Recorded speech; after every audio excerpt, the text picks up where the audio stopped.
பெரிய பொண்ணு பிறந்துட்டா, ஸ்னேகா. ஸ்னேகா வந்துங்க 45 நாள்ல நான் இங்கேருந்து போறேன். அது வந்து எனக்கு வேலைக்கும் போய் ஆகணும். ஒரு அப்பாவா பார்த்தீங்கன்னா ரொம்ப பெயின்ஃபுல் தான். ரொம்ப அதே நேரத்தில் தண்ணி ட்ரெயின் டிக்கெட் புக் பண்ணிட்டேன். 2 நாள் இங்கே சென்னையில் வந்து இருந்துட்டு மனைவி மாமனார் வீட்டில் இருக்காங்க. அவங்க வீட்டில் 45 நாள் குழந்தை. போயிட்டு நான் குழந்தையோட கையை பிடிச்சிட்டு என்னோட விரலை பிடிச்சிட்டான்.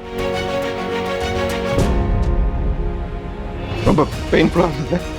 பட் என்னன்னு பார்த்தீங்கன்னா, நீங்கள் ஏதாவது சாக்ரிஃபைஸ் பண்ணால் தான் உங்களுக்கு எதாவது கிடைக்கும். ஆனால் நீங்கள் திரும்பி வாழ்க்கையை பார்த்தீங்கன்னா, நீங்கள் பண்ண சாக்ரிஃபைஸால் உங்களுக்கே எல்லாம் கிடைச்சிதா இல்லை இந்த சமுதாயம் பயன்படுறதா அப்படின்னா, எவ்வளோ டீட்டெயிலாக பேசுவேன். இது கிழங்கு போட்டிருக்கேன் எவ்வளோ வரும், இந்த ஒரு ஏக்கரில் என்ன நடக்கும், இது இந்த மாதிரி விலைகள் எல்லாமே பேசுவேன். ஸோ அது எனக்கு சின்ன வயசுல அது இயற்கையாக வந்துச்சு. ஸோ அப்படி ஒரு சூழ்நிலையில் வளர்ந்தேன். யோ யார் நீ ராஜசேகரங்கவா இப்படிதான் பேசுவார் அவர். நீ தான் ஃபர்ஸ்ட் மார்க் வாங்கியிருக்கிற மாலிகுலர் பயாலஜியில். அது கொஞ்சம் உதவி பண்ணிச்சு. வாரத்துக்கு 2 கிளாஸ் 3 கிளாஸ் கொடுப்பாங்க. அங்கேயே அண்ணன் பேர்ல ஆரம்பிச்சிட்டீங்க? ஆமா, அண்ணன் பேர்ல அங்கேயே சீபா டியூட்டோரியல் சபா ஆக பண்ணிட்டு இருந்தேன். நம்மள முன்னாடி இருக்கவங்களாம் பார்க்கலாம், கீழே இறங்கினா நீ இல்லாட்டி அவங்க ஒன்றும் பேசிருக்க முடியாத அப்படின்னு. எழுத்தாளனை பொறுத்த வரைக்கும் நான் ஒன்று சொல்லுவேங்க ஆல்வேஸ். இது நான் பிஎஸ்சி படிச்சப்ப கூட காலையில் எந்திரிச்சு எழுத ட்ரை பண்ணுவேன். ஃப்ரெண்ட் ஒருத்தருக்கான், என்னடா அது கவிதா வந்தால் போனால் அப்படின்னு. அதை வந்து நீங்க இன்சல்ட்டா எடுத்துங்க எழுது. நானா டெய்லி எழுதிட்டே இருப்பேன் எதையாவது. பாரதி ராஜா சாரோட சன் அன்ஃபார்ச்சுனேட்லி மனோஜ் தவறிட்டாரு. இன்னும் சொல்ல போனா மனோஜ் எனக்கு நல்ல ஃப்ரெண்டு. ஸோ அப்படிதான் என்னோட பயணம். அதில் கடல் பூக்கள் ஃபுல்லாக பார்த்தீங்கன்னா அந்த கதையை ஒரு 6 முறை நான் எழுதியிருப்பேன். ஏன்னா இவங்க முழு கதையை மாற்றி 6 முறை எழுதியிருப்பேன்.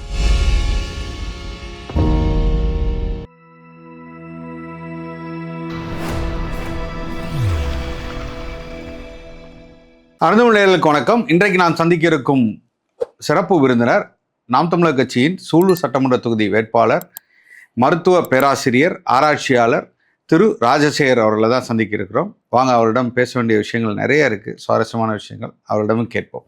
வணக்கம். வணக்கம் சார், எப்படி இருக்கீங்க? நல்லா இருக்கேன், நீங்க எப்படி இருக்கீங்க? நல்லா இருக்கேன், ரொம்ப மகிழ்ச்சி. உங்களை சந்திச்சதுல ரொம்ப மகிழ்ச்சி. நன்றி. நாம் தமிழர் கட்சியின் வேட்பாளராக அறிவிக்கப்பட்டிருக்காங்க. அருந்தமிழின் சார்பாக உங்களுக்கு முதலில் எங்களோட வாழ்த்துக்களை தெரிவிச்சுக்கிறோம். நன்றி நன்றி. நீங்க உங்களோட பயணம் வந்து வெவ்வேறு திசைகளில் இருந்தது கேள்விப்படுறோம். நீங்க தொடங்கும் பொழுது எங்களுக்கு பெரிய ஆச்சரியமா இருந்தது. ஒரு மருத்துவ பேராசிரியர், ஒரு ஆராய்ச்சியாளர். எங்களுக்கு தெரிய வரும்போது பாரதிராஜா ஐயா கூடயும் பணியாற்றிருக்கீங்க. அண்ணன் சீமான் அவர்களோட இந்த அரசியல் களத்துக்கு முன்னாடியும் பணியாற்றிருக்கீங்க. அங்கிருந்து உங்களோட பயணம் ஆராய்ச்சியை நோக்கி சென்றது, மருத்துவ ஆராய்ச்சியை நோக்கி சென்றது. எப்படி உங்களோட பயணம் தொடங்கினது? நான் கிராமத்தில் பிறந்து வளர்ந்த ஒருவர். கொங்கு மாவட்டம் சேர்ந்தவர். நாமக்கல் மாவட்டத்தை சேர்ந்தவர். என்னோட பெற்றோர்கள் பார்த்தீங்கன்னா, அப்பா சூரப்பன் அவர் பேர். அவர் வந்து அவருடைய 25 வயதிலிருந்து பஞ்சாயத்து தலைவராக தேர்ந்தெடுக்கப்பட்டார். அரசியல் பின்புலம் இருக்கு. அம்மா வந்து ஒரு ஆசிரியர், பார்வதி. இந்த பேக்ரவுண்டில் நான் வளர்ந்தேன். அம்மாவுக்கு வந்து படிக்க வைக்கணும் குழந்தைங்கள அப்படிங்கிறதுனால ரொம்ப எஃபோர்ட் போட்டு தான் இது பண்ணாங்க. நான் அப்படி குறும்பு பண்ணுவேன் நிறையன்னு சொல்லுவாங்க. ஆனால் நிறைய படிக்கிற விஷயத்தில் வந்து அம்மானால தான் நான் வந்து இன்னைக்கு இந்த அளவுக்கு வந்திருக்கேன். இல்லாட்டி பெரிய கோழிப்பண்ணை தொழிலதிபராக. எப்படிப்பட்ட குறும்பு? அது நிறைய இருக்கு. உதாரணத்துக்கு ஒன்று சொல்கிறேன். இப்போ எனக்கு நினைவு இருக்கு. நான் வந்து 3ஆம் வகுப்பு படிக்கும்போது நினைக்கிறேன், பக்கத்து வீட்டு மாமா வீட்டில் திண்ணை போட்டிருப்பாங்க. திண்ணை புதுசாக போடுவாங்க. அந்த திண்ணை பார்த்தீங்கன்னா ஈரமாக இருக்கும். அந்த மாமாவோட பையன் முருகேசன், என்னோட சின்னவன், வந்து புதிய திண்ணை காமிக்கிறான் அவங்க. இது காஞ்சிருச்சியா காயலியா அப்படின்னு ஒரு அவரு வந்து அவனுக்கு தெரியும் இது பயம், ஏதாவது பிரச்சனை ஆகிட்டா நமக்கு அடி விழுகுன்ட்டு. நான் திண்ணை மேலே ஏறி கால் பதியுதாலேன்னு பார்த்து கடைசியில் கால் பதிஞ்சு உள்ள போச்சு. அப்புறம் இதை போய் அவன் உடனே அவங்க அப்பாட்ட சொல்லிட்டான். எங்க வீட்டுல ஒரு இதுங்க, அவங்க அப்பாட்ட சொன்னோடனே அந்த மாமா வந்து சொல்றாரு, இது போய் அவங்க அம்மாட்ட சொல்லிடாத. யாரு? எங்க அம்மா கிட்ட சொல்லிடாத, கொன்னே போட்டுருவாங்க அப்படின்ட்டு அவர் சொல்ல வேண்டாங்கிறாரு. இவன் போய் சொல்லிட்டான். சொன்னோடனே வந்து எங்க அப்பா அம்மா வந்து பார்த்துட்டு, நான் இல்லை, அவர் மாமா சொல்றாரு இது வந்து முருகேசன் தான் பண்ணா, ராஜா பண்ணல, ம். எனக்கு ராஜான்னு தான் கூப்பிடுவாங்க ம். அப்படின்னாரு. அப்படின்னா எங்க அம்மா நம்பல. எங்க நீ ஏறி நில்லு, நான் காலை பார்க்கணும். அதான் எங்க அம்மா ஏறி நின்று காலை பார்த்து அடி வெளு வெளுன்னு இழுத்தாங்க. எங்க வீட்டுல என்னன்னா, அம்மா அடிச்சா அப்பா தடுக்கணும்ல, ம். 2 பேரும் போட்டி வந்துடும். ஓ, யார் அதிகம் யார் அதிகம். உண்மையாலுமே இன்னைக்கு நான் நினைக்கணும்னா எங்க பாட்டி நாகம்மாள், ஓகே, அவங்க தான் வந்து இவங்க 2 பேர் அடி வாங்கி என்னை காப்பாற்றுவாங்க. நிறைய வாட்டி இது நடந்திருக்கு. ஸோ இந்த மாதிரி நிறைய. இன்னொன்று எனக்கு என்ன பழக்கம்னா, நான் வந்து படிக்கிறத விட எனக்கு பெரியவங்க கூட பேசுறது ரொம்ப பிடிக்கும். ஓகே. நான் வயசே பார்க்க மாட்டேன். சின்ன பசங்களோடையும் சேர்ந்து போய் என்னோட ஜூனியர்ஸ்ன்னு சொன்னா அது மாதிரி அந்த மாதிரி வயசானவங்க கிட்ட போய் நிறைய மணிக்கணக்காக பேசுவேன். விவசாயத்தை பத்தி என்ன போடுறோம், எவ்வளவு டீட்டெயிலாக பேசுவேன். இது கிழங்கு போட்டிருக்கேன் எவ்வளவு வரும், இது ஒரு ஏக்கர்ல என்ன நடக்கும், இது இந்த மாதிரி விலைகள் எல்லாமே பேசும். ஸோ அது எனக்கு சின்ன வயசுல அது இயற்கையா வந்துச்சு. ஸோ அப்படி ஒரு சூழ்நிலையில் வளர்ந்தேன். அப்புறம் அம்மாவோட அந்த விடாமுயற்சினால 6ஆம் வகுப்புக்கு போனதுல இருந்து படித்தேன். 10ஆம் வகுப்புல பள்ளியோட முதல் மாணவனாக வந்தேன். அருமை. முடிச்சுட்டு அங்கேயே 12ஆம் வகுப்பு வரைக்கும் படித்தேன். செல்லப்பம்பட்டி அரசு மேல்நிலைப் பள்ளியில் தமிழ் வழிக்கல்வி. அப்போதான் வந்து ஒரு டிரான்சிஷன். அங்கேருந்து முடிச்சுட்டு எனக்கு வந்து மருத்துவம் படிக்கணும்னு ரொம்ப ஆசை. ஆனால் அப்போ இருந்த சூழ்நிலைக்கு நம்ம எடுத்த மதிப்பெண்கள் மட்டும் இல்லை, இருந்த இடங்களும் கம்மி. அதனால மருத்துவம் கிடைக்கல. மருத்துவம் கிடைக்கலன்னா எனக்கு வந்து என்னோட விலங்கியல் ஆசிரியர் ரொம்ப பிடிக்கும். ஸோ அதனால நான் விலங்கியல் நிறைய படிச்சு தான் மருத்துவத்துக்காக முயற்சி பண்ணேன்.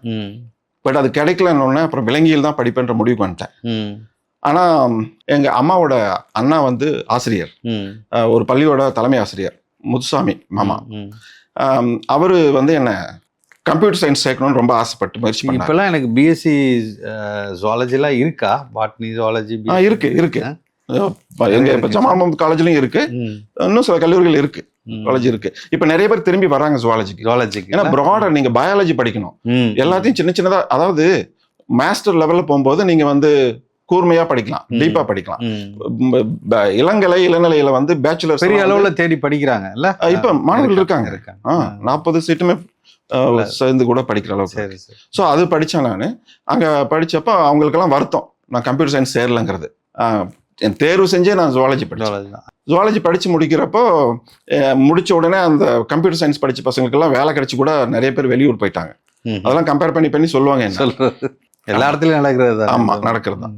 அப்புறம் மெட்ராஸ் யூனிவர்சிட்டி வந்து நான் வந்ததுக்கு காரணம் எப்படின்னா, அங்கே ஜுவாலஜி படிச்சுட்டு எங்கள் மாஸ்டர்ஸ் எல்லாம் சொல்கிறாங்க, நீ இங்கேயே எம்எஸ்சி பண்ணு, பாரதிதாசன் யூனிவர்சிட்டியில் யூனிவர்சிட்டி ரேங்க் போயிடலாம் அப்படிலாம் சொல்லுவாங்க.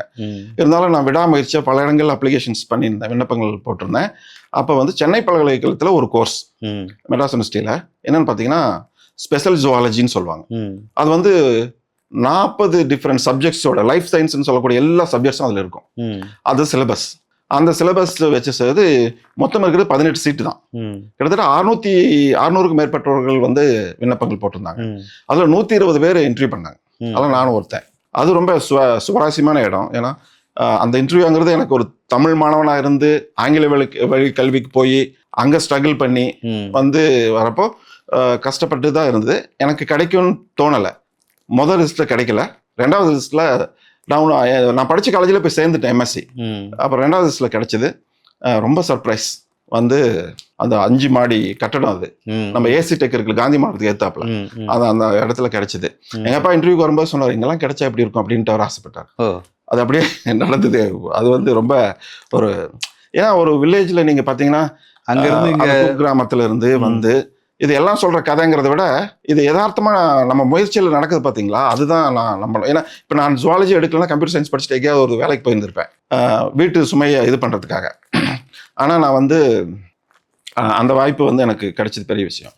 ஸோ அங்கே 2 வருஷம் அந்த கோர்ஸ் முடிச்சுங்க. ஃபர்ஸ்ட் கிளாஸில் நல்லா பாஸ் பண்ணேன். அதை முடிச்சும்போது என்னோட அப்போ வந்து நிறைய, அப்பவும் அம்மா அப்பா என்ன சொல்லுவாங்க, எம்எஸ்சி முடிச்சுட்டா ஒரு வேலை கிடைக்கிற மாதிரி ஏதாவது பண்ணு, பிஹெச்டி பண்ணால் கூட நீ வந்து சம்பளத்தோடு பண்ணுற மாதிரிலாம் ஃபெலோஷிப்லாம் இருக்காது பண்ணு. அப்போ முயற்சி பண்ணிட்டு இருந்தேன். அப்போ வந்து நான் மாலிகுலர் பயாலஜின்னு ஒரு கோர்ஸ் இருக்குது, அதில் 40 சப்ஜெக்டில் ஒரு சப்ஜெக்ட். அதில் வந்து மாலிகுலர் பயாலஜி, மூலக்கூறு உயிரியல். அது அப்போ வந்து எங்கள் மாஸ்டர் ஒருத்தர் டாக்டர் தேவராஜ் அப்படின்னு சொல்லிட்டு, அவர் வந்து டீ கடை இருக்கும் அங்கே அண்ணா யூனிவர்சிட்டி பக்கத்தில், அங்கே போவோம். அங்கே அந்த கேன்டீன் போகும்போது பார்த்தீங்கன்னா அவரும் அவருடைய ஆராய்ச்சி மாணவர்களும் சுற்றி பேசிட்டு டீ குடிச்சிட்டு இருக்காங்க. அப்போ வந்து, யோ யார் நீ, ராஜசேகரங்க வா, இப்படிதான் பேசுவார் அவர். ஆனால் சார் நீ தான் என் ஃபர்ஸ்ட் மார்க் வாங்கியிருக்கிற மாலிகுலர் பயாலஜியில் அப்படின்னாரு. எனக்கு சர்ப்ரைஸு. அண்டு அங்கே 2 பேர் இருந்தாங்க என்னோட seniors, Ravindran and Thanislas doctor. அவங்க 2 பேர்த்திட்டேன் இவனை வர சொல்லு, நம்ம லேப்ல வந்து பண்ண சொல்லு. ஆக்சுவலாக நான் வந்து வேற இடத்துல பணம் கிடைக்கிற இடத்துக்கு போகணும்னு நினைச்சிருக்கேன். அவரு கூப்பிட்டு சொன்னது உடனே எனக்கு ரொம்ப மகிழ்ச்சி. ஆனா அங்க காசு இல்லை. பட் இப்ப வீட்டுல ரொம்ப கஷ்டம். 2 தங்கச்சிங்க. என் பேரு ராஜசேகர், பெரிய தங்கச்சி ராஜேஸ்வரி, சின்ன தங்கச்சி ராஜகுமாரி. இப்ப இவங்களை வந்து கல்லூரி லெவல் கொண்டு போறதுக்கான முயற்சிகள் நடந்தது, ஆனா முடியல, பெற்றோர்களால் முடியல.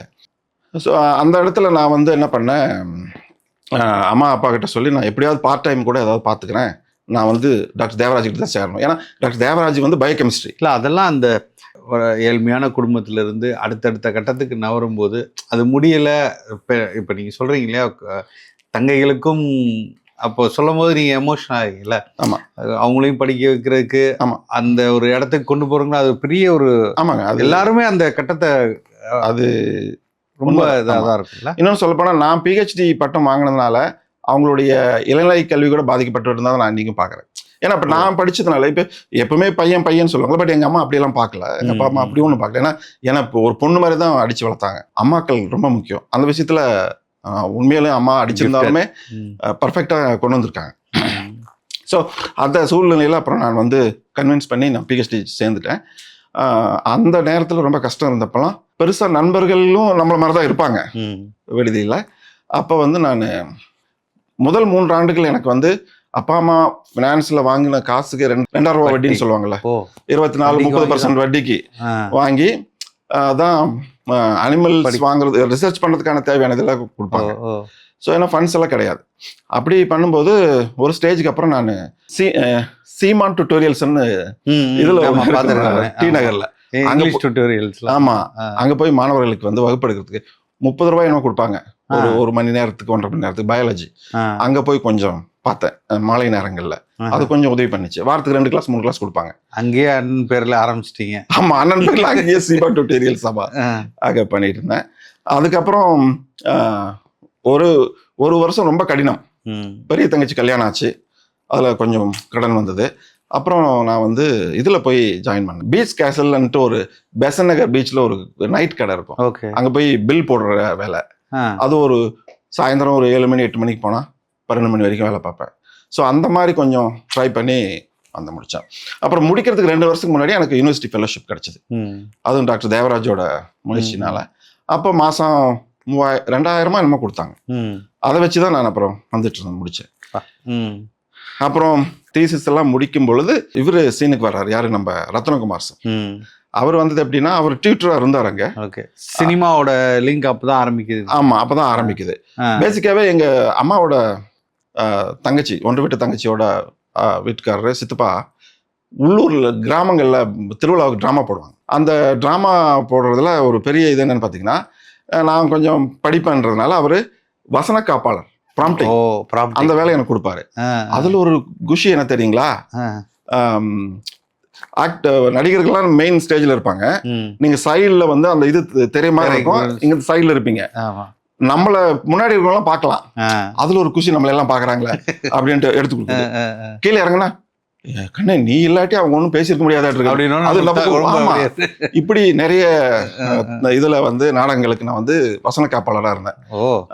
சித்தப்பா 50 ரூபா கொடுப்பாரு முதல் சம்பளம். அப்படியே 150-200 வரைக்கும் அவர் அந்த மாதிரி பண்ணிட்டு இருந்ததுன்னா, அந்த தொடர்பு வந்து இங்க வரும்போது எனக்கு கிடைச்சது. அப்போ அவரு ரத்னகுமார் சார் கொடுக்குறது, காப்பி எடுத்து கொடுக்குறது, மெயினாக காப்பி எடுத்து கொடுக்குறது, அப்படி பண்ணிட்டு இருந்தேன். அது போயிட்டு இருந்தது. அந்த டிராவல்ல பிஹெச்டி முடிக்கும். ஆனால் ஒரு அற்புதம் என்னன்னா, பிஹெச்டி பண்ணும்போது நான் அங்கேயே எம்எஸ்சி படிச்சதுனால எம்ஃபில் அங்கேயே அவர்கிட்டயே பண்ணேன். ஏன்னா பிஹெச்டி உடனே ஜாயின் பண்ண முடியல, எம்ஃபில் பண்ணிட்டு தான் பிஹெச்டிக்கு வர சொன்னார். அப்படி பண்ணிட்டு இருந்தேன். அப்போ வந்து எங்க சார் என்ன பண்ணிட்டாரு, நீ இங்கே தான் படிச்சேன்ட்டு எனக்கு 4 கிளாஸ் கொடுத்தாரு. டெய்லி திங்கள் செவ்வாய் வியாழன் வெள்ளி 4 நாளும் மதியம் 1:30 மணிக்கு கிளாஸ் ஆரம்பிக்க 7:30 மணிக்கு முடியும் ப்ராக்டிக்கல் கிளாஸஸ்.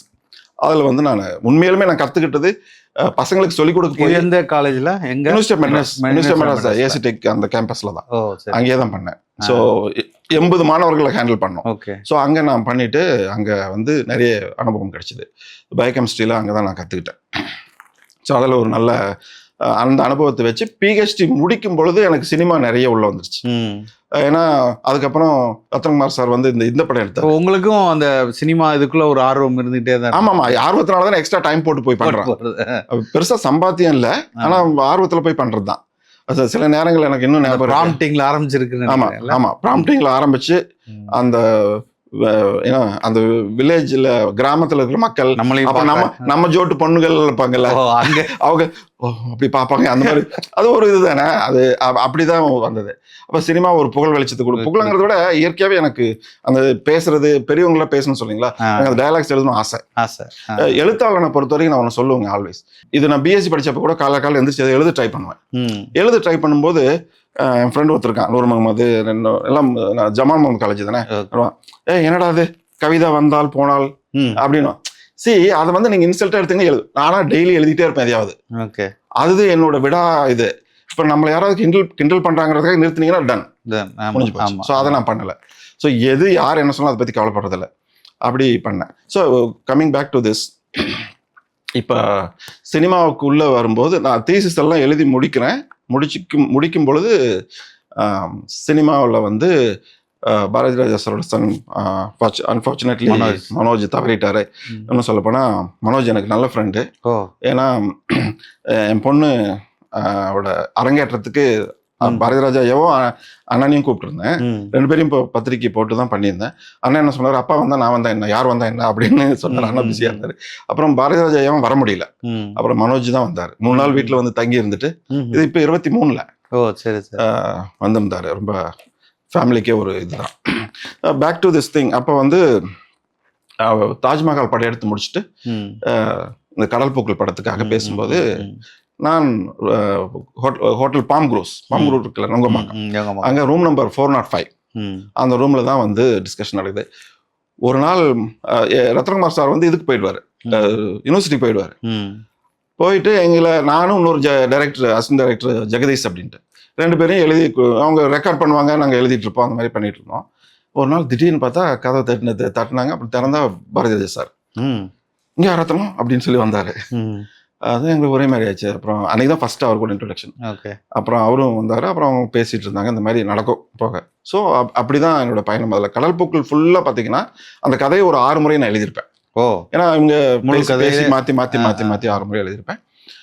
அப்போ பண்ணிட்டு இருந்த இதப்போ ஷூட்டிங் வந்து சிவசக்தி பாண்டியன் மூவி மேக்கர்ஸோட ப்ரொடக்ஷன்ல நான் வந்து அப்புறம் சார் கூட அசிஸ்டன்ட் ரைட்டரா போறேன்.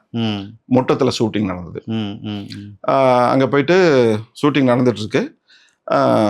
ஒரு ஸ்டேஜ்ல என்ன ஆகுது, ஆக்ட்ரஸோட சேஞ்ச் பண்ண வேண்டிய ஒரு சூழ்நிலை வருது. முதல் 5 நாளுக்கு அப்புறம்.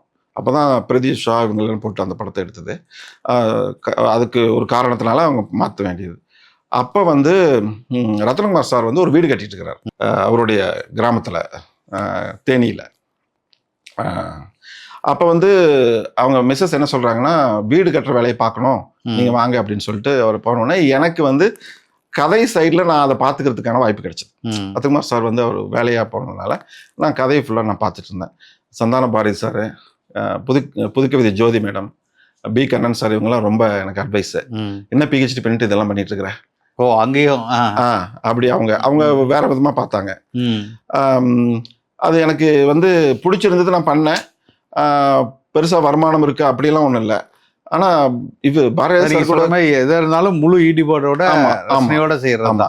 அங்க வந்து முதல் ரத்னகுமார் சார் ஸ்பாட்ல இல்லாதப்போ முதல் இது வந்து பாத்தீங்கன்னா டைரக்டர் வந்து பேச மாட்டார் அவ்வளவா. நம்ம வீட்டுல ரத்னகுமாரோட அசிஸ்டண்டா நீ, அவங்களுக்குள்ள ஒரு இது இருக்குல்ல, அதெல்லாம் நார்மல், அது ஒன்றும் பெரிய தவறு கிடையாது. அப்ப வந்து நீ ரத்னகுமாரோட ஆள் அப்படின்னு இருப்பாரு. ஆனா புதுக்கவிதை ஜோதி மேடம் ரொம்ப வாட்ச் பண்ணாங்க நிறைய, நான் என்ன பண்றேன் ஏது பண்றேன்ட்டு. என்ன ஆச்சுன்னா அந்த பசங்களாம் போய் அடி வாங்குவாங்க. அவர் வந்து ஒரு க்ளோஸ் அப் ஷாட் வைக்கும்போது, சார் செருப்பு போடல சார், அப்படி போய் நடுவில் விழுந்து அடி வாங்குவாங்க. சார் அந்த கடல் பூக்குள்ள தான் அவர் வந்து சின்ன பசங்களா வச்சு அசிஸ்டன்ட் டைரக்டர் வச்சுக்கிட்டாரு. பட் அசோசியேட் வந்து இவர் பாரதி கிருஷ்ணகுமார், பிகே. ஸோ அப்போ அந்த கட்டத்தில் வந்து நான் தனியாக தான் இருந்தேன். எழுதுறது, ஏதாவது கேட்டார் ரத்னகுமார் சார் ஃபோன் பண்ணி கேட்கறது, இந்த மாதிரி பண்ணிட்டு இருந்தேன். பட் இந்த கொஞ்ச நாளாக யாரும் அடி வாங்குறதில்ல. என்னன்னு பார்த்தா நான் என்ன பண்ணேன், இந்த பசங்க என்ன பண்ணுவாங்க, இந்த காஸ்டியூம் கண்டினியூட்டி எல்லாம் எழுதிட்டு இருப்பாங்க. நான் சொன்னேன், ஸ்டில் போட்டோகிராஃபர் கூப்பிட்டு ஒரு போட்டோ எடு, அடுத்த 24 ஹவர்ஸ்க்குள்ள அது பிரிண்ட் பண்ணி கொண்டு வா, எழுதி ஒட்டிக்கோ. இவரு தான் வந்து காஸ்டியூமர், அரசு ஜீன்ஸ் படத்தோட காஸ்டியூம் ஜீன்ஸ் படத்தோட. அப்ப அவரு வந்து அதுல இருந்து எந்த சிக்கலும் வரல. அதனால இனி அது எவனும் ஒன்றும் எல்லாம் பர்ஃபெக்டா நடக்குது அப்படின்ட்டு. அப்புறம் வந்து புதுக்கவி ஜோதி மேடம் தான் சொன்னாங்க, நீங்க அவனை ஒதுக்கி வைக்கிறீங்க, அவர் தான் இதெல்லாம் பண்ணிட்டு இருக்கிறாரு. அப்புறம் கூப்பிட்டு எல்லாத்துக்கு முன்னாடி பாராட்டினாரு, படிச்சவன்யா அப்படின்னு சொல்லி பாராட்டிட்டு. அப்புறம் நான் சொன்னேன், எப்படின்னா, நான் சார் நம்ம பண்ற சினிமாவும் நம்ம பண்ற ஆராய்ச்சியும் ஒன்றும் பெரிய டிஃபரன்ஸ் கிடையாது. எல்லாத்துக்கும் ஒரு இன்ட்ரோடக்ஷன் இருக்கு, ஒரு ஹைப்போதேசிஸ் தீம் இருக்கு, ஒரு இன்ட்ரோடக்ஷன் இருக்கு. அப்புறம் நீங்க ஒன்லைன் போடுவீங்க, அதே மாதிரி நாங்கள் எக்ஸ்பெரிமெண்ட்ஸ் பண்ணுவோம். அந்த ஒவ்வொரு எக்ஸ்பெரிமெண்ட்டுக்கும் ட்ரீட்மெண்ட் எழுதணும், ஒன்லைன் ட்ரீட்மெண்ட் எழுதணும். அப்புறம் இதை நீங்க ஒரே இதில் தான் பாக்குறீங்க. அதே மாதிரி ஒரு எவிடன்ஸ், இது ஏற்கனவே இந்த படத்துல வந்திருக்கு, டிஸ்கஷன்ல நீங்க பண்றீங்க. அதே மாதிரி தான் ஏற்கனவே என்னென்ன வந்திருக்கு இந்த ஆராய்ச்சி சம்பந்தப்பட்டது, அதை நாங்க லிஸ்ட் பண்ணுவோம், ரெஃபரன்ஸ் பண்ணுவோம். ஸோ கிட்டத்தட்ட பாத்தீங்கன்னா இது ஒரு படம் எடுக்கிற சினிமா மாதிரி தான், அவ்வளவுதான். ஸோ அந்த மாதிரி தான் ரெண்டுமே இருக்கும். ஏன்னா இப்ப நான் ஒரு மொத்த ஆராய்ச்சி ஒன்று பண்ணிட்டு அதை ஒரு பேப்பரா எழுதுறோம் பாருங்க, அந்த பேப்பரா எழுதி பப்ளிகேஷன் வரும்போது ஃபுல்லா இருக்கும். இதுல கிட்டத்தட்ட ஒரு ப்ரொடக்ஷன். அந்த விஷயத்துல நான் ஒன்று சொல்றேன். இப்ப நடிகர்கள்லாம் சொல்றாங்கல்ல, குறிப்பா பட்ட பேர்கள் வச்சுட்டு இருக்க தளபதி ஃபேன்ஸ், 50 படம், தளபதி 68 இப்படிலாம் சொல்றாங்கல்ல, நல்லா யோசிச்சு பாருங்க. அவங்கள நான் எந்த விதத்திலையும் குறைச்சி மதிப்பிடல. ஒவ்வொரு ப்ராஜெக்ட் இம்பார்ட்டன்ட் பண்றாங்க. அதை கொண்டாடுற மக்கள், ஒரு சயின்டிஸ்ட் ஒரு பப்ளிகேஷன் போடுறான், அதை கொண்டாடுறதே இல்லை. அதை பார்க்கணும்னு கூட தோண மாட்டேங்குது. இன்னும் சொல்ல போனா எத்தனை டிவிஸ் வந்து எங்களை மாதிரி சயின்டிஸ்ட வந்து இன்டர்வியூ பண்ணிருக்காங்க. நிச்சயமா பண்ணல, நான் வெளிச்சத்துக்காக கேட்கல, அது ஒரு பொழுதுபோக்கு. இது வந்து அறிவியல், அது வந்து ஒரு நாளைக்கு ட்ரீட்மெண்டா வருது. 10-20 ஆண்டுகளுக்கு முன்னாடி ஒருத்தர் கண்டுபிடிச்சதுதான் இன்னைக்கு ட்ரீட்மெண்ட்ல இருக்கு. இது மாதிரி நான் பண்ணிட்டு இருக்கிறத கூட இன்னொரு 10 ஆண்டுகள் ட்ரீட்மெண்டா வரும். ஸோ தமிழ்நாட்டில் அதை தான் அண்ணன் சீமானவர்கள் கூட சொல்கிறது கூட, ஆராய்ச்சியாளர்களோ புதிய புதிய கண்டுபிடிப்புகளோ வரதான் வந்து உங்களுக்கான ஒரு இந்த சமூகத்துக்கான மாற்றம் நிகழ இருக்கும். இதற்கு நாம் தமிழர் கட்சி எல்லாமே செய்துன்னு சொல்கிறாரு. ஆனால் நீங்கள் சொல்கிற மாதிரி ஒரு சமூகம், நீங்கள் வந்து தமிழ் வழி கல்விங்கிறதுனால சொல்கிறேன். அண்ணன் கூட சொல்லுவார், தாய்மொழி கல்வியில் படிக்கிறவன் தான் படைக்கிறான் அப்படிம்பார். உங்களை பார்த்த வரைக்கும் அது வந்து உண்மையாகுது இல்லையா? ஆமாம். இப்போ நீங்கள் சொல்கிற உண்மையாலே தமிழ்நாட்டை பொறுத்த வரைக்கும் உங்களை மாதிரி இந்த ஆராய்ச்சியாளர்கள் நீங்கள்லாம் சொல்லும்போது சினிமாவை எந்த இடத்துல வச்சுருக்காங்க, மற்ற துறையினருக்கு எந்த இடம் இங்கே கொடுக்கப்படுது, மக்கள் எதை அங்கீகரிக்காங்கிறது ஒரு வருத்தப்படக்கூடிய விஷயங்கள் தான் நினைக்கிறேன். ஆமாங்க. ஏன்னா அண்ணன் சொல்கிறது முழுக்க சரி. ஏன்னா நான் என்னோட சிந்திக்கிறதே தமிழ் தான், நான் தமிழில் தான் சிந்திக்கிறேன். ஒரு சிறந்த உதாரணம் இல்லையா? ஆமா, நிச்சயமா நானே சொல்லுவேன், அது உண்மை. ஆமா. ஸோ அதனால நீங்க வந்து எதை தமிழ்ல சிந்திச்சு ஆங்கிலத்துல சிந்திச்சு அதை டிரான்ஸ்லேட் பண்ணி அது நடக்கவே நடக்காது. சிந்தனையில மொழியில அப்படியே உள்ள வந்துடும். ஸோ அதுதான், அது உண்மைதாங்க, உண்மைதான். ஸோ அங்க வந்து அந்த கம்பேரிசன்ஸ் வந்துச்சு. அவர் என்னை ஏத்துக்கிட்டாரு. அப்புறம் அன்னைக்கு கூப்பிட்டு கேட்கறாரு, நீ என் கூட அசிஸ்டன்ட் டைரக்டரா வேலை பார்ப்பியா? அவர் சாரே கூப்பிட்டு கேட்டாரு. நான் சொன்னேன், சார் இதை விட பெரிய வாய்ப்பு வேற என்ன இருக்கு, கண்டிப்பா நான் சாருக்கு ஃபோன் பண்ணி கேட்டுமா அப்படின்னு. சாருக்கா? எந்த சாருக்கு? சார் சார் அவரு தானே சார் கூட்டிட்டு வந்தாரு, படிச்சவங்க திமிரு. சரி கேளு அப்படின்ட்டார். கேளு அப்படின்னாரு. அப்புறம் கேட்டுனா அவரு சொன்னேன்னா அவரு என்ன சொல்ற, ரத்தனமா சார் என்னது நீ எனக்கு வேலை பார்க்குறியா அவருக்கு வேலை பார்க்குறியா? அந்த இது இருக்குல்ல சார், நான் கதை தான் சார் பார்த்துட்டு இருக்கேன், அவர் எப்படி சொன்னார் அப்படின்னு. அப்புறம் லட்சுமி அக்கா தான் சொன்னாங்க, டைரக்டா கூப்பிட்டுருக்காரு, அந்த பையன் பண்ணட்டும் அப்படின்ட்டு. நிறைய ரத்னகுமார் சார் பயங்கர வீரம் தான், நல்ல ஒரு வீர பேசுவார். ஆனால் லட்சுமி அக்கா சொன்னா கேட்டுக்குவார். ஸோ நல்லா அது அப்படி போச்சுங்க. அப்புறம் அந்த இதுல நான் ஃபுல் அசிஸ்டன்ட் டைரக்டர் வேலை பார்த்தேன். அது வரும் உங்களுக்கு. Doctor Namakkal S Rajasekaran MPhil PH போட்டு அசிஸ்டன்ட் ஃபுல்லா பண்ணேன். அதில் அவர் ரொம்ப உறுதுணையா இருந்தவர் எனக்கு பிகே பாரதி கிருஷ்ணகுமார். அவர் வந்து நல்லா உதவி பண்ணாரு அந்த வழியங்கள்ல. ஸோ அங்கே ஃபுல்லா பண்ணேன். அப்புறம் பாரதிராஜ் சாருக்கு நம்பிக்கையுள்ளவனா மாறிட்டேன். அப்ப இருந்து அவர் சொல்லுவார், எப்ப வேணாலும் நீ வந்து சந்திக்கலாம், யாரையும் கேட்க தேவையில்லை அப்படின்னு. கமிங் பேக், இதெல்லாம் வந்து நீங்க வந்து அரசியல் அண்ணன் சீமானவர்கள் 2009 2010க்கு முன்னாடி இதெல்லாம் நடந்து முடிஞ்சது இல்லையா? ஸோ அப்போதைக்கு வந்து உங்களோட பயணம்ங்கிறது வேற பக்கம் இருந்தது. ஸோ அதுக்கப்புறம் நீங்கள் வந்து மறந்து விட்டோ இல்லை இதற்கு அடுத்த பயணமாக நீங்கள் நேரடியாக வெளிநாட்டு தான் போறீங்களா இல்லை இங்கே? இல்லைங்க. அது என்னன்னா, நான் வந்து இப்ப அண்ணனை சந்திக்கிறது சொல்லிடுறேன். சினிமாவிலேயே அண்ணனை சந்திச்சிட்டேன் நான். எப்படின்னா, சார் பாரதிராஜ் சார் வந்து நிறைய நாள் ஷூட் பண்ணுவார். அந்த ஃபுட்டேஜ் எல்லாம் பார்க்க மாட்டாரு, நிறைய ஷூட் பண்ணுவார். ஒவ்வொரு இதுவும் எடிட் பண்ணி வருதுன்னா ரஷ் பார்த்துட்டு எடிட் பண்ணி வரும்போது டப்பிங் பண்ண ஆரம்பிச்சிடும் சைட் பை சைட். ஸோ ஒரு டீம் இதில் ஒர்க் பண்ணிட்டு இருக்கோம். அதனால சார் என்ன பண்ணாரு, டப்பிங் பண்றதுக்கு அண்ணன் வந்தார். அண்ணன் வந்து டப்பிங் டைரக்டர் மாதிரி அவரு தான் பண்ணாரு.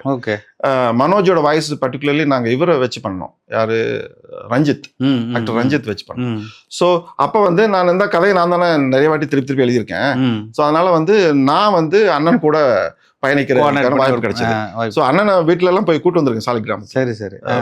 கூட்டு வந்துட்டு நான் அங்க டப்பிங் தியேட்டர்ல வந்து அவர் என்ஜினியரோட இது பண்ணுவாரு, நான் வந்து ஃபுட்டேஜ் எடுத்து காமிப்பேன்.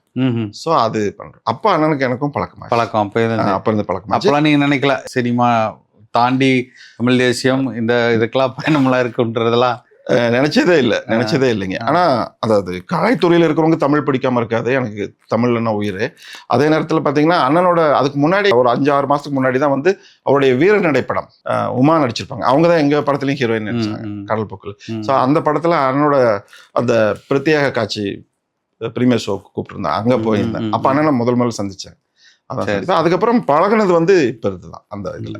அதுக்கப்புறம் ஒரு இடைவெளி. ஆமா, இது 2000-2001 நடந்தது. அதுக்கப்புறம் பெரிய இடைவெளி. அதுக்கப்புறம் நீங்க வந்து அண்ணன் கட்சி ஆரம்பிக்கிறதுக்கு அப்புறம் அந்த அந்த அந்த இடத்துல நீங்க அங்க என்னன்னா இது முடிச்சிட்டானுங்களா, அடுத்தது வந்து இந்த ப்ராஜெக்ட் போயிட்டு இருக்கும் போதே ரத்தன்குமார் சார் வந்து கலைப்புலி தானு ஐயா கிட்ட வந்து பேசி நாங்க அடுத்த படம் பண்றது தயாராயிட்டோம். அதுல வந்து நான் அசோசியேட்டா பண்றேன், என்ன சொல்ல போகிறேன்னு ஒரு படம். அந்த படத்துல அசோசியேட்டா பண்ண போனேன். அவர் டைரக்டர்.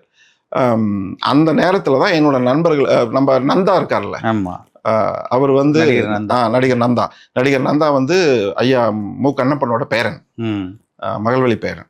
அவரு வந்து நாங்க ஹீரோவை இன்ட்ரடியூஸ் பண்றோம் அந்த படத்துல. அந்த வேலைகள் நடக்கும் பொழுது எனக்கு என்னோட நண்பர்கள் தொல்லை, என்னோட கூட படிச்ச நண்பர்கள். ஏன்னா எனக்கு ஒரு பழக்கம், நான் வந்து ஒன்று சொல்லிட்டா நான் எப்படியாவது அவங்களுக்கு உதவி பண்றதுல நட்பு வந்து நண்பர்கள் கிரியேட் பண்ண ரொம்ப நான் ஸ்ட்ராங்கா பண்ணுவேன். ஸோ அவர்களுக்கு வந்து நான் உதவி பண்ணல, அவங்க வந்து திருப்பி என்னை வந்து விடல, நீ வந்து சினிமா பண்ணிக்கோ, பட் நீ இதை பண்ணணும் வா அப்படின்னு சொல்லி அப்ளை பண்ண வச்சு நான் வந்து ஐஐடி மெட்ராஸ்ல சயின்டிஸ்டா department of biotechnology government of இந்தியாவில் போஸ்ட் டாக்டர் சயின்டிஸ்ட் பொசிஷன் எனக்கு கிடைச்சது. ஸோ ஐஐடிக்குள்ள போறேன் நான், கனவு உலகம். அப்போ ரத்தன்குமார் சாருக்கு என் மேல பயங்கர வருத்தம். ஆனா அப்பா அம்மாலாம் வந்து கன்வின்ஸ் பண்ணி நான் அப்புறம் வந்து சேர்ந்துட்டேன் ஐஐடி மெட்ராஸ்ல. ஐஐடி மெட்ராஸ்ல வேலை கிடைக்கிறது எவ்வளவு பெரிய விஷயம், அதுவும் இண்டிபெண்டன்ட் ப்ராஜெக்ட்.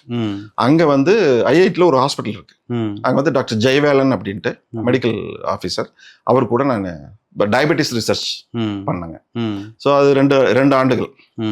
அங்க வந்து ஒரு ஆளுமை நான் சொல்லணும், டாக்டர் சந்திரா அப்படின்ட்டு, டாக்டர் டிஎஸ் சந்திரா. அவங்க வந்து கம்ப்ளீட்லி காலில் அவங்களால பயன்படுத்த முடியாது, கையிலேயே வண்டி கார் ஓடிப்பாங்க. Very dynamic women. எப்படி முதலமைச்சரா இருந்த ஜெயலலிதா அம்மாவை சொல்றாங்களோ அந்த மாதிரி நான் பார்த்த ஜெயலலிதா அம்மா வந்து டாமினன்ட். அவங்க வந்து ரிசர்ச் பேச ஆரம்பிச்சாங்கன்னா அங்கதான் நான் வந்து ஒரு ஆராய்ச்சி உரையாடல் எப்படி இருக்குன்னே கத்துக்கிட்டேன்.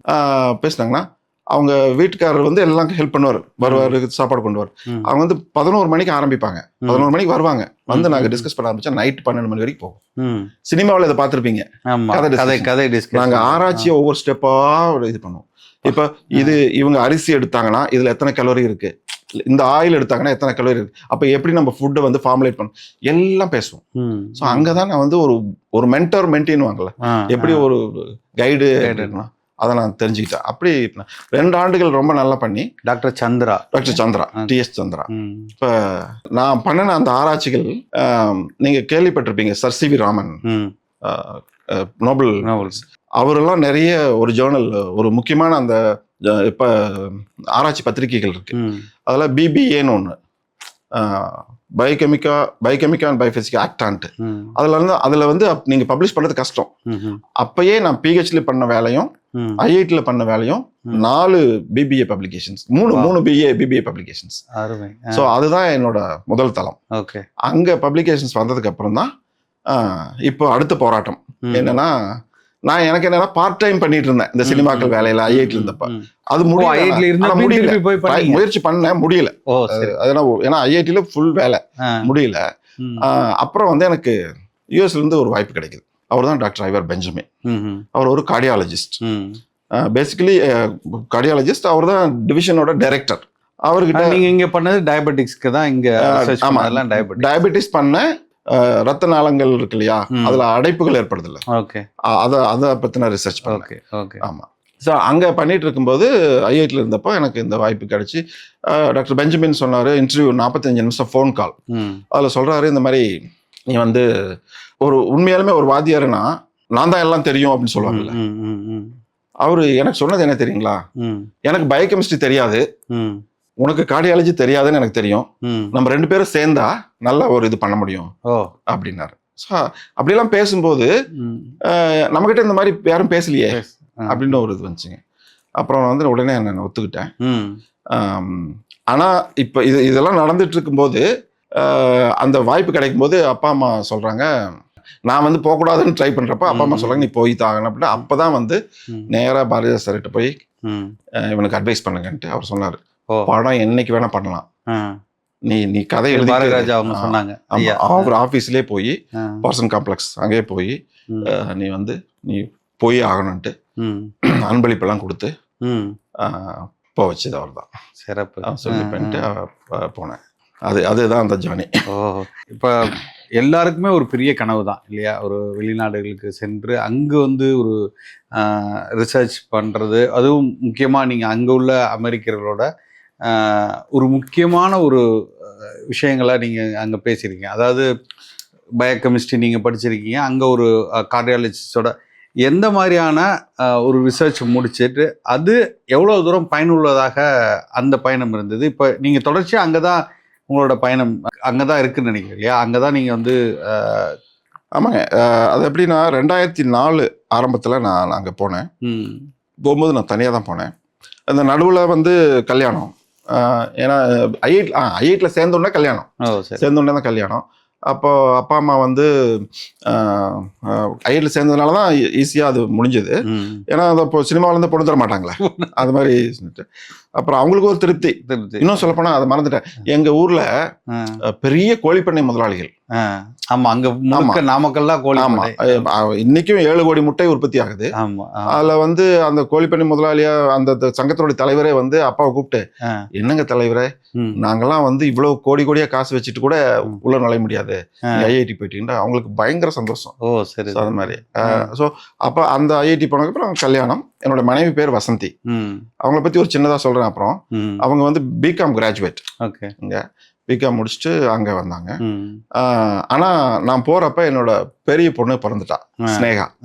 ஸ்னேகா வந்துங்க 45 நாளில் நான் இங்கேருந்து போகிறேன். அது வந்து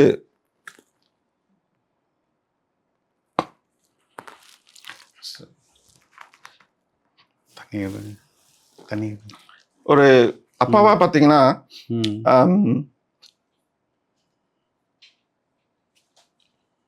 எனக்கு வேலைக்கும் போய் ஆகணும். ரொம்ப பெயின்ஃபுல் தான். ரொம்ப அதே நேரத்தில் ட்ரெயின் டிக்கெட் புக் பண்ணிட்டேன்.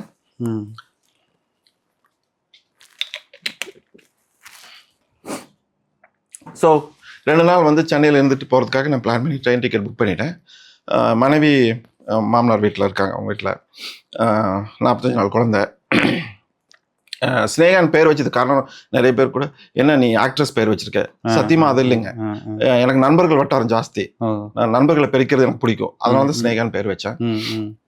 அப்புறம் போயிட்டு நான் குழந்தையோட கையை பிடிச்சிட்டு என்னோட விரலை பிடிச்சிட்டான். அப்புறம் நான் டிக்கெட்டை கேன்சல் பண்ணிட்டு நான் ஒரு நாள் இருந்துட்டு அடுத்த நாள் போனேன். ரொம்ப பெயின்ஃபுல்லாக இருந்தது. பட் என்னன்னு பார்த்தீங்கன்னா, நீங்கள் என்ன ஏதாவது சாக்ரிஃபைஸ் பண்ணாதான் உங்களுக்கு எதாவது கிடைக்கும். நிச்சயமா. ஆனால் நீங்கள் திரும்பி வாழ்க்கையை பார்த்தீங்கன்னா நீங்கள் பண்ண சாக்ரிஃபைஸால உங்களுக்கே எல்லாம் கிடைச்சதா இல்லை இந்த சமுதாயம் பயன்பெற்றதா அப்படின்னா நான் அதை ரெண்டும் எடுத்துக்குவேன். இப்போ நான் அந்த ஆராய்ச்சி பண்ண போகலன்னா என்னால் உங்களை கண்டுபிடிக்கலாம் நிச்சயமாக பண்ணியிருக்க முடியாது. அப்போ அது ரெண்டு நான் என்ன சொல்லுவேன், என்னோட குடும்பத்துக்கும் பயனுள்ளதாக இருந்தது, சமுதாயத்துக்கும் பயனுள்ளதாக இருக்கும் அப்படின்ற எண்ணது தான் அது. ஸோ அப்புறம் போயிட்டுங்க. அப்புறம் சினேகா கிட்டத்தட்ட இங்கேயே தான் வளர்ந்தாங்க. அந்த பிரிவு ரொம்ப நாள். ஏன்னா 4.5 வயசு வரைக்கும் தாங்க அவங்க விளையாடுறது எல்லாம் பார்க்குறது, அதெல்லாம் நான் இழந்திருக்கேன். ரொம்ப கஷ்டம். ஆமாம். ஸோ அப்புறம் அங்கே போகும்போது தென் 1.5 வருஷம் கழிச்சு எங்கள் மனைவி வர்றாங்க. குழந்தை வரல. ஏன்னா தாத்தா பாட்டியோட பழகிட்டு ரெண்டு எங்க மாமனார் மாமியாரெல்லாம் நாமக்கல் தான், 10 கிலோமீட்டர் தான். எல்லாம் தோட்டத்திலேயே வளர்ந்து பழகினதுனால அவளுக்கு பிடிச்சிருச்சு, அதனால வரல. ஸோ மனைவி மட்டும்தான் வராங்க. அப்ப 4.5 வயசு வரைக்கும் சினேகா இங்கதான் இருந்தாங்க. இங்கதான் பாட்டி தாத்தாவோட இருந்தாங்க. அப்புறம் எங்க மனைவி வந்தாங்க. அப்புறம் பல பேருக்கு அதுவே ரொம்ப குடிப்பினை தானே. ஆமா, தாத்தா பாட்டி. நானும் வெளிநாட்டுல இருக்கும்போது பார்த்திருக்கேன். அந்த தாத்தா பாட்டியோட இது வந்து ஒரு பெரிய வரம் தான் அது. அதனாலதாங்க இன்னைக்கு என் குழந்தைங்க 2 பேரும் தமிழ் பேசுறாங்க. நிச்சயமா. சின்ன பொண்ணு அதே மாதிரி தான். அப்புறம் அங்க அர்ச்சனா 3 ஆண்டுகள் கழித்து அர்ச்சனா அங்க பிறந்தா. சின்ன பொண்ணு பேர் அர்ச்சனா. அவங்க அங்க பிறந்தப்போ அது ஒரு தனி அனுபவம். எப்படின்னா நாங்க 2 பேர் தான். குழந்தை பிறந்ததுக்கும் அங்க யாரும் வர முடியல. அந்த அளவுக்கு அப்போ வாய்ப்புகள் இல்லை. அப்போ என்னோட தோழி மட்டும் ஒருத்தவங்க அங்க இருந்தாங்க, யூஎஸ்ல இருந்தாங்க. நித்யான்னு சொல்லிட்டு என் கூட படிச்சவங்க. அவங்க வந்திருந்தாங்க டெலிவரி டைமுக்கு ஒரு 2 நாள் 3 நாள். அவங்களும் வேலையில் இருக்காங்க. வந்தாங்க, ஒரு 2-3 நாள் இருந்து 1 வாரம் இருப்பாங்க. இருந்துட்டு அவங்க போயிட்டாங்க. அதுக்கப்புறம் குழந்தைய பார்த்துக்கணும்ல, டெய்லி குளிக்க வைக்கிறது நான் தான். ஸோ அதெல்லாம் பண்ணி அது ஒரு 8-9 மாசம் நல்லா இருந்தது, குழந்தையோட பண்ணி அது இருந்தது.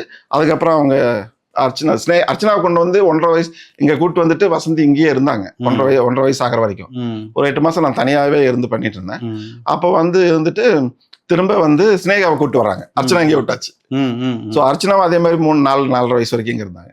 ஸோ அது ரொம்ப அவங்களுக்கு இதாச்சு. இப்பயும் குழந்தைங்களை கூப்பிட்டீங்கன்னா உடனே வந்துருவாங்க. இங்க தாத்தா பாட்டி வந்து அந்த மாதிரி. உண்மையிலே அது பெரிய விஷயம். அங்க போய் செட்டில் ஆனவங்களுக்கு திருப்பி அந்த குழந்தைங்களை இங்கே கூட்டுறதுங்கிறது வந்து அவங்க அடாப்ட் ஆக மாட்டாங்க. உண்மையிலுமே அந்த வயதுல அங்கேயே இருந்திருந்தாங்கன்னா இவங்களும் அப்படிதான் இருப்பாங்க. யாரையும் எந்த பெற்றோர்களையோ குழந்தைகளோ குறை சொல்ல முடியாது. நம்ம என்ன பண்ணணும் அதுதான். ஆனா அது பெற்றோர்களா நான் ஒரு அப்பாவா நான் வந்து அது சாக்ரிஃபைஸ் தான். அர்ச்சனாவையாவது சின்ன வயசுல நான் தூக்கி இதெல்லாம் பண்ணியிருக்கிறேன். அவ சொல்லுவா, அர்ச்சனா சொல்லுவா, அப்பா அக்கா வந்து 3 வருஷம் மூத்தவ, என்னை கம்மியா தான் நீங்க இது பண்ணி கொஞ்சிருக்கீங்க அப்படின்னு நான் சொன்னேன். அக்கா அங்கதான் இருந்தாங்க. அது மாதிரி ஒரு சும்மா கால்குலேஷன் அந்த மாதிரி. ஸோ குழந்தைங்களுக்கு அந்த அப்பாங்கிற இது யாருமே பையனா இருந்தாலும் பொண்ணா இருந்தாலும் அதே தானுங்களா. ஸோ அந்த மாதிரி. ஸோ அப்போ அர்ச்சனாவும் இங்கே வந்துட்டு திரும்பி 4 வயசு வந்தாங்க. இப்போ நான் என்னோட ஆராய்ச்சிக்கு வரேன். இந்த ஜேர்னியில் பார்த்தீங்கன்னா டாக்டர் பெஞ்சமின் வந்து கூப்பிட்டு முதல் நாள் அவரை போய் நேரில் பார்க்குறேன். நம்ம பேசுகிற ஆங்கிலம் அவங்க பேசுகிற ஆங்கிலம் கொஞ்சம் வித்தியாசம் நிறையவே இருக்கும். நம்ம பேசுறது அவரால் புரிஞ்சிக்க முடியுது, ஆனால் அவர் பேச எனக்கு சம்டைம்ஸ் புரியாது. அது கொஞ்சம் ஸ்ட்ரகிள் பண்ணேன். அவர் அப்புறம் ஸ்லோ பண்ணி பேசுவார். அதெல்லாம் என்ன ஆச்சுன்னா முதல் நாள் பார்க்கும்போது பேர் வந்து உனக்கு பேர் ரொம்ப பெருசாக இருக்கு.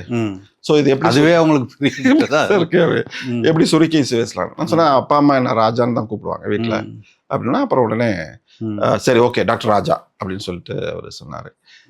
சார் நீங்கள் பார்த்தீங்கன்னா ஒரு நாளைக்கு நான் வந்து என்னோட பையனுக்கு வந்து தேசிய தலைவர் பேரை வச்சேன். பிரபாகர். ஆமாம். ஆனால் அங்கே போனோன்னே அதுவே பெருசாக இருக்குன்னு சொல்லிட்டு அதையே சுருக்கி பிரபாப் அப்படின்னு எனக்குலாம் அப்படியே வலியா இருக்கும். என்னடா ஸ்கூல்ல போனா இல்லப்பா எல்லாரும் அப்படிதான்ப்பா கூப்பிடுறாங்க, அப்படி ஆக்கிட்டாங்க. அதே அவங்களால உச்சரிப்பு வராது, வார்த்தைகள் சில வராது அந்த மாதிரி. தென் பெஞ்சமின் வச்சுட்டு அப்புறம் பெஞ்சமின் வந்து எனக்கு என்ன தெரியும் அப்படின்னு கேட்டு நோட்ஸ் எடுக்கிறார். எங்கள் மீட்டிங் வந்து 1/2 மணி நேரம் தான். நம்ம தான் ஆர்வத்தில் எல்லாத்தையும் சொல்லும்ல, மீட்டிங் போயிட்டே இருக்கு. அவர் டாக்டர் வேற, எல்லாத்தையும் அப்பாயின்மெண்ட்லாம் கேன்சல் பண்ணிட்டு பேசிட்டே இருக்கிறாரு. பேசிட்டு எல்லாத்தையும் எழுதிட்டு ஒரு 5-6 பக்கம் டைரியில் எழுதுறாரு. ராஜா, I learned so much. Wow. This is great. Our journey is going to take us somewhere. அப்படின்னு ஃபர்ஸ்ட் மீட்டிங். ஓகே, ஃபர்ஸ்ட் மீட்டிங்ல சொன்னார். எனக்கு அது நல்ல பூஸ்ட் ஆச்சு. அப்புறம் நான் அந்த இதில் வந்து இன்னொரு நண்பர் அங்கே இருந்தார், சத்யநாராயணன் சொல்லிட்டு, என்னோட எங்கே படித்தவர் தான். அவருமே நல்லா சப்போர்ட்டிவ். அவர் ஒருத்தர் தான் கொஞ்சம் சப்போர்ட்டிவாக இருந்த ஒரு நண்பர். அப்புறம் அது பண்ணும்போது ஒரு ஜேர்னிங்க. எங்கள் வாத்தியார் வந்து ஆளுக்கு ஒரு ப்ராஜெக்ட் கொடுப்பார். 4 பேர் இருக்கிறோம், நாங்கள் பாய்ஸ் தான் 4 பேருமே. 2 விமன் இருந்தாங்க, அவங்க டெக்னிக்கல் ஒர்க்லாம் பண்ணுவாங்க.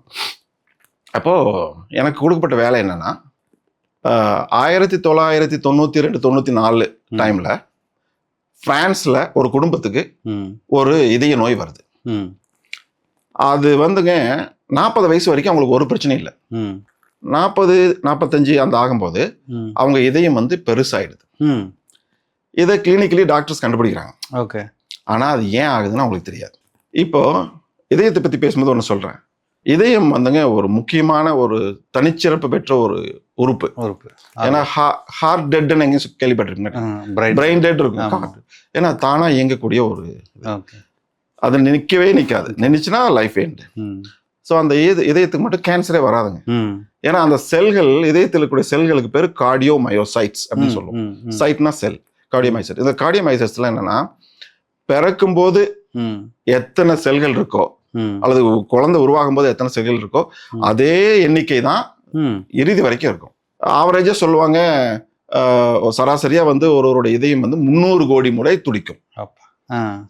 நீங்க எந்த அளவுக்கு உங்க இதயத்தை பாதுகாத்துக்கிறீங்களோ அந்த அளவுக்கு அது அதிகமாவோ குறைச்சோ துடிக்க வாய்ப்பு இருக்கு. ஆமா, அந்த அந்த செல்களுங்க அதுக்கு வந்து டபுள் ஆக தெரியாது. கேன்சர் வராதுன்னு சொன்னாங்க. இதுல கேன்சர் வராது. ஏன்னா இயற்கையாவே அந்த செல்களுக்கு வந்து ஏதாவது தொந்தரவு ஆச்சுன்னா 1-2 ஆனா அது எஸ்கேப் ஆயிடும் அந்த அந்த ஸ்ட்ரெஸ்ல இருந்து. ஆனா இந்த செல்களுக்கு 2ஆக தெரியாது. அதுக்கான ஜீன் ப்ரோக்ராமிங் இல்ல. அப்படி ஒரு நிகழ்ச்சி நேரில் அந்த செல்குள்ள இல்ல. ஹார்ட்டுக்கு மட்டும் தான் அந்த மாதிரி கார்டியாக் செல்ஸ் மட்டும் அந்த ஸ்பெஷாலிட்டி. அப்போ இந்த செல்ஸ் என்ன பண்ணுது, ஏதாவது ஸ்ட்ரெஸ் வந்துச்சுன்னா நம்மளாலதான் 2 ஆக முடியலையே, அதனால அதுவா பலூன் மாதிரி பெருசா அதுக்கு பேர் ஹைப்பர்ட்ரோஃபின்னு சொல்லுவோம். நான் செல் நம்பர் இன்க்ரீஸ் ஆச்சுன்னா அதுக்கு பேர் ஹைப்பர்பிளேசியா. 1-2 cancer type. இது வந்து ஹைப்பர்ட்ரோஃபி.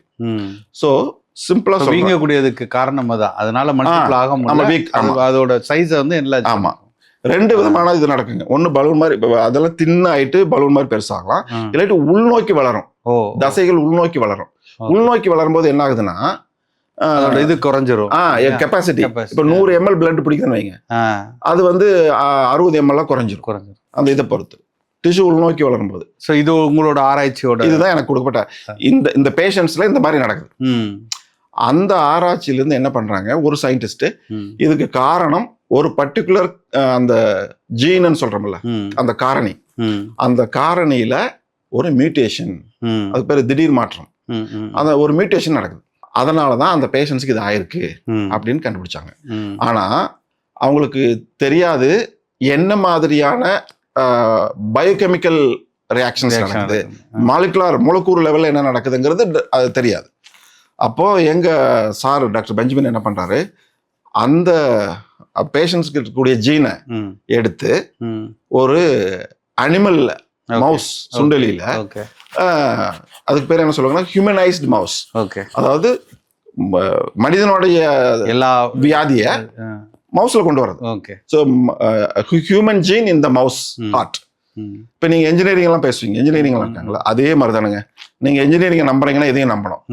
ஜெனட்டிக் என்ஜினியரிங்ல ஒரு ஜீன் எடுத்து ஹார்ட்ல மட்டும் எக்ஸ்பிரஸ் பண்ணா அனுப்பலாம், கிட்னில மட்டும் பண்ணலாம், எந்த ஆர்கன்ல நீங்க பண்ணணுமோ அது பண்ணலாம். ஸோ நாங்க வந்து ஜெனட்டிக் இன்ஜினியரிங் முறையில ஹார்ட் ஹியூமன்ல இருக்கக்கூடிய ஜீனை ஐசோலேட் பண்ணி ராட்ல சுண்டலியில, மவுஸ்ன்னு சொல்லக்கூடிய சுண்டலியில கொடுத்து அது மாடல் வருது.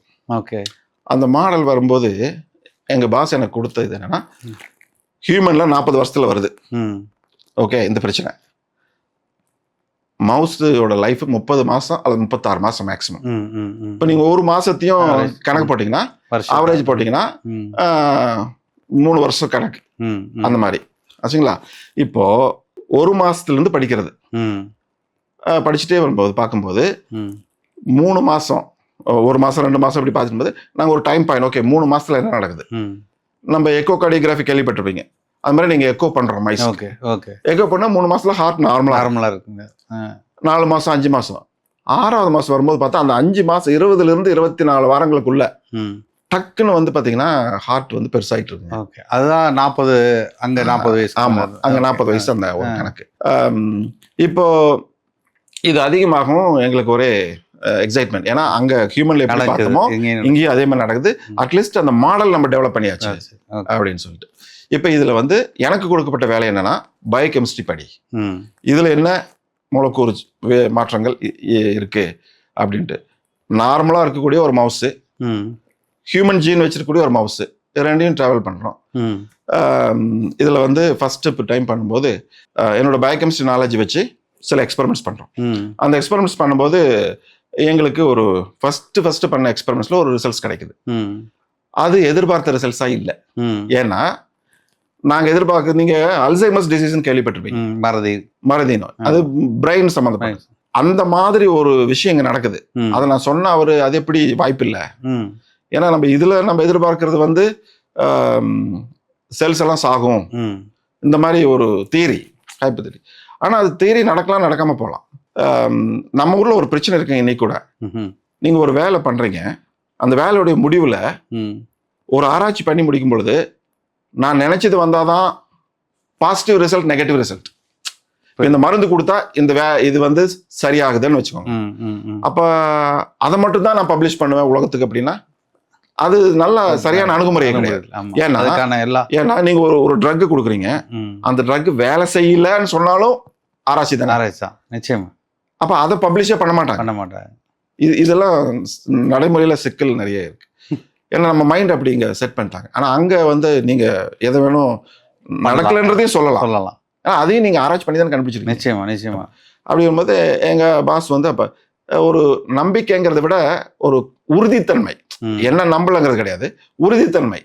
ஏன்னா தப்பா மாத்தி சொல்றோமே, நம்ம எதிர்பார்த்தோட ரிசல்ட்ஸ் மாறி இருக்கு. ம். அப்படி உறுதித்தன்மை. அப்போ ஸோ இந்த அல்சைமர்ங்கிறது இந்த ரிசர்ச் அப்பதான் நீங்க அதை வந்து ஆமா, நாங்க இதை எப்படி இதுக்கான சொல்றோம்னா, காரணம். எப்படி மறதி நோய் நமக்கு மறந்துடுறோம், ம். ஞாபகம் வச்சுக்க முடியலன்னு சொல்றோமோ, ஹார்ட்ல இருக்கிற செல்கள் வந்து ம். துடிக்க மறந்துடுது. அது கார்டியாக் அல்சைமர்ஸ் ஓகே. அப்படின்னு ஒரு டேர்ம். ஆனா அந்த உள்ள மூலக்கூறு மாற்றங்கள் எல்லாமே பாத்தீங்கன்னா இந்த மூளையில் நடக்கிற மாதிரி தான். ஆனா இதுல வேற புரதம், ம். அது வேற புரதம், அவ்வளவுதான். புரதங்கள் வேறு. ஆனா நடக்கிற இது ஒண்ணுதான், வழிமுறை ஒண்ணுதான். அப்படி நடக்குது. அப்போ அந்த சார் டாக்டர் பெஞ்சமின் கூப்பிட்டு என்ன சொல்றாருன்னா, நம்ம வந்து ராஜசேகரை பிளைண்ட் பண்ணுவோம். ம். பிளைண்ட்னா ம். எந்த அனிமல்னு எனக்கு தெரியாது. ம். ஒரு 12 அனிமல் கொடுக்குறாங்க. ம். அதுல வந்து ம். டேக் எதுவுமே இருக்காது. ம். அதை எடுத்து கொடுத்துட்டு ம். சும்மா ரேண்டமா 1 2 3 12ன்னு சொல்லிடுறாங்க, ம். தனித்தனி கேஜில் போட்டு. இதை எடுத்து நீ வந்து எந்த அனிமல்ல ம். டிசீஸ் இருக்கிற அனிமல், எது இல்லாத அனிமல் சொல்லணும். ஓ ஓகே. அப்போ வந்து நான் திருப்பி அந்த எக்ஸ்பெரிமெண்ட்ஸ் பண்றேன். எனக்கு இப்போ இந்த சாம்பிள்ஸ் எல்லாமே 1லிருந்து 12 அவ்வளோதான். ம். நான் என்னோட எக்ஸ்பெரிமெண்ட்ஸ் பண்ணிட்டு ரிசல்ட்ஸ் கொண்டு போய் காமிக்கிறேன். 1 அந்த ஒற்றை எண்கள், ம். ரெட்டை இது 2 தனித்தனி. நான் கண்டுபிடிச்சு சொல்றேன், இதெல்லாம் வந்து இந்த கார்டியாக் அல்சைமர்ஸ் இருக்கு, Disease ஓட. இதுல இது இல்லை. ம். அவர் சர்ப்ரைஸ் ஆயிட்டாரு, ரொம்ப சந்தோஷப்பட்டாரு. அதே மாதிரி அப்போ நம்ம முன்னாடி பண்ண அதே ரிசல்ட்ஸ் தான் வருது. ம். ஸோ அந்த கண்டுபிடிப்பு தாங்க வந்து 60-70 ஆண்டுகளாக இந்த மருத்துவ அறிவியல் துறையில் இருந்த ஒரு தியரியை மாத்துது. ம். நீங்க கேள்விப்பட்டிருப்பீங்க ஆக்சிடேஷன் ம். ரிடக்ஷன் அப்படின்னு. எந்த ஒன்றும் என்ன, ஒரு ஆப்பிள் கட் பண்ணி வச்சீங்கன்னா கருப்பாயிடுது, கருப்பாயிடுது. ஆக்சிடேஷன். ஆமா. ஒரு வழி, இந்த காற்றில் இருக்கக்கூடிய ஆக்சிஜனை அதோட சேர்ந்து அது வந்து நம்ம கெட்டு போறதுன்னு சொல்றோம். பட் அது ஆக்சிஜன், கெமிக்கலி இது ஆக்சிஜனேஷன். ம். ம். ம். அதுக்கு பேர் தமிழ்ல ஆக்சிஜனேற்றம்னு சொல்லலாம். ம். இன்னொன்று வந்து ஆக்சிஜனேற்றம்னு ஒன்று இருந்தாவே அதுக்கு ஆப்போசிட் ஒன்று இருக்கும், ஹைட்ரஜனேற்றம். ம். ஸோ ஆக்சிஜனேற்றம் நடக்கிறது வந்து ரொம்ப நடந்துச்சுன்னா அது ஸ்ட்ரெஸ்ஸாக மாறி ஆக்சிடேட்டிவ் ஸ்ட்ரெஸ் ம். அப்படின்னு சொல்லுவோம். அதுக்கு ஆக்சிடேட்டிவ் ஸ்ட்ரெஸ்ஸுக்கு ஆப்போசிட் இருக்கிறது ரிடக்டிவ் ஸ்ட்ரெஸ் அப்படின்னு சொல்றது. ஏன்னா அது ரிடக்ஷன் நடக்குது. ஓகே, ஆக்சிஜன் கூடுது, இங்கே ஆக்சிஜன் குறையுது, அதனால ரிடக்ஷன் நடக்குது. ஸோ இப்போ இந்த புரிதல் என்னன்னா, 60 ஆண்டுகளாவே எல்லா நோய்களுக்கும் ஆக்சிடேட்டிவ் ஸ்ட்ரெஸ் தான் மூல காரணமா இருக்குன்னு ம். நிறைய சயின்டிஸ்ட் சொல்லிட்டாங்க. ம். லட்சக்கணக்கான ஜேர்னல்ஸ் பப்ளிஷ் பண்ணியாச்சு. ம். ம். ம். ஆனா எங்களுக்கு வந்திருக்கிற ரிசல்ட் ஆக்சிடேட்டிவ் ஸ்ட்ரெஸ் இல்லை. இல்ல. ஆச்சுங்களா? அப்போ இதை யார் நம்புறது, எப்படி நம்ப வைக்கிறது? ஸோ அங்கே ஒரு பெரிய டிபேட் நடக்குது. நல்லா ஞாபகம் இருக்குங்க, நோபல் லாரியட் ஒருத்தர் நோபல் பிரைஸ் வாங்கினாரு எங்க பல்கலைக்கழகத்துல. அவரை கூப்பிட்டு வச்சு ம். எங்க சார் வந்து ஒரு மீட்டிங் போடுறாரு. ம். ஒரு 10-20 பேர் எல்லாம் சீனியர் சயின்டிஸ்ட் என்னை ப்ரெசென்ட் பண்ண சொல்றாங்க. ம். நான் எல்லாத்தையும் ப்ரெசென்ட் பண்ணுறேன். முடிச்சுட்டு சரி இது வந்து ஆக்சிடேட்டிவ் ஸ்ட்ரெஸ்ஸே இல்லை, நார்மலாக எல்லாத்துக்கும் இப்படி தான் இருக்கும், அது இல்லை. அப்போ வந்து இது என்ன அப்படின்னு கேட்கும்போது அப்புறம் நான் சொல்கிறேன் இது வந்து there is no oxidation, there is more reduction, so it's reductive stress அப்படின்னு. அப்படி ஒரு வார்த்தையே லிட்ரேச்சரில் கிடையாது. அப்படி ஒரு வார்த்தையே அதுக்கு முன்னாடி பப்ளிஷ் ஆகலை. ஆனால் ஒரே ஒரு சயின்டிஸ்ட் மட்டும் கெமிஸ்ட்ரி சயின்டிஸ்ட் மட்டும் அதை சொல்லியிருக்கிறார். டெஸ்ட் டியூப்ல நீ ரிடக்டிவ் ஸ்ட்ரெஸ் கொண்டு வரலாம், ரிடக்ஷன் ரியாக்ஷன் அந்த மாதிரி சொல்லியிருக்கோம், அவ்வளோதான். ஆனால் நாங்கள் அதுதான் ஃபர்ஸ்ட்டுங்க. அப்புறம் சொன்னார் ஆணித்தரமாக நாங்கள் அதை ரிடக்டிவ் ஸ்ட்ரெஸ் ஹார்ட் டிசீஸ் கொண்டு வரோம் அப்படின்னு பப்ளிஷ் பண்ணுறோம். அது வந்து செல்லுங்கிற ஒரு பெரிய ஜேர்னல். இதெல்லாம் எந்த இயர்? 2007ங்க. 4 ஆண்டுகள் கடின உழைப்புக்கு அப்புறம் 2003 டிசம்பர்லேயே போகிறேன். ஆனால் 2004 தான் ஆராய்ச்சி ஆரம்பிக்கிறேன். 4, 5, 6, 7 ஆல்மோஸ்ட் ஆகஸ்ட் செப்டம்பர் 3.25. எந்த ஸ்டேட்ல? யூஎஸ்ல university of Utah Salt Lake சிட்டியில். அங்கே தான் இது. அப்போ வந்து அது பயங்கர ஃபேமஸ் ஆகுது, வேர்ல்டு ஃபுல்லாக ரொம்ப ஃபேமஸ் ஆகுது. ஃபேமஸ் ஆகிட்டு ரிடக்டிவ் ஸ்ட்ரெஸ்ங்கிற கான்செப்டை நாங்கள் ஃபர்ஸ்ட் சொல்லணும். அது வந்து பார்த்தீங்கன்னா செல் ஜேர்னலில் பப்ளிஷ் பண்ணுறது வந்து அவ்வளோ ஈஸி கிடையாது. என்னோட நண்பர்கள் நம்மள இவன் ஏதோ சினிமா எடுத்துகிட்டு இருந்தான் இங்கே வந்திருக்கிறான் அப்படின்னு நினைச்சாங்க. ஆனால் அதுக்கப்புறம் எல்லாருமே வந்து சர்ப்ரைஸ் அண்ட் அப்ரிஷியேட்டட், பாராட்டுக்கள். அது வந்துங்க நமக்கு தெரியாமையே நிறைய நண்பர்களை வந்து ஊக்கப்படுத்துது, நம்மளும் பண்ணணும் நிச்சயமா. அந்த மாதிரி நிறைய நடந்துச்சு. அந்த இம்பாக்ட் எல்லாருமே மகிழ்ச்சி நிறைய. ஸோ இன்று வரை நீங்கள் வந்து அந்த ஆராய்ச்சி துறையில் தான் இருக்கீங்க. இதில் திடீர்னு தமிழ் தேசியம், அரசியல், இதில் ஒரு ஈடுபாடு, நாம் தமிழர் கட்சியில் பயணிக்கிறது அண்ணனோட ஏற்கனவே இருந்த பழக்கத்தினால வந்ததா, இல்லை நீங்கள் தமிழ் தேசியம்ங்கிறது அந்த கொள்கை அந்த ஈர்ப்புனால வந்ததா, இல்லை அண்ணன் எனக்கு பிடிக்கும், அண்ணன் ஏற்கனவே தெரியுங்கிறதுனால இந்த பாதையை எடுத்துருக்கீங்களா? ஈழத்தில் நடக்கிற போர் நிச்சயமா அது உங்களுக்கு பெரிய ஒரு இம்பாக்ட் இருந்தது அங்கேயும் இருக்கும்போது. நிச்சயமா இருந்தது. எனக்கு உச்சகட்ட கோபம் நடிகர் ரஜினிகாந்த். சூப்பர் ஸ்டார்ங்கிறதுல எந்த கொஸ்டினும் இல்லை. ஆனா எனக்கு என்னன்னா ஒரு தனி மனிதனா அவரால் நிறைய பண்ணியிருக்க முடியும். சரிங்களா? அத்தனை கோடி ரசிகர்கள் வச்சுட்டு அவரு நினைச்சிருந்தா கூட அந்த போரை நிறுத்திருக்க முடியும். ஒரு துரும்பு கூட கிள்ளி போடலையே. ஆனா இன்னைக்குமே நான் சொல்றேன் அவர் பெரிய துரோகம் பண்ணியிருக்கிறாரு தமிழர்களுக்கு.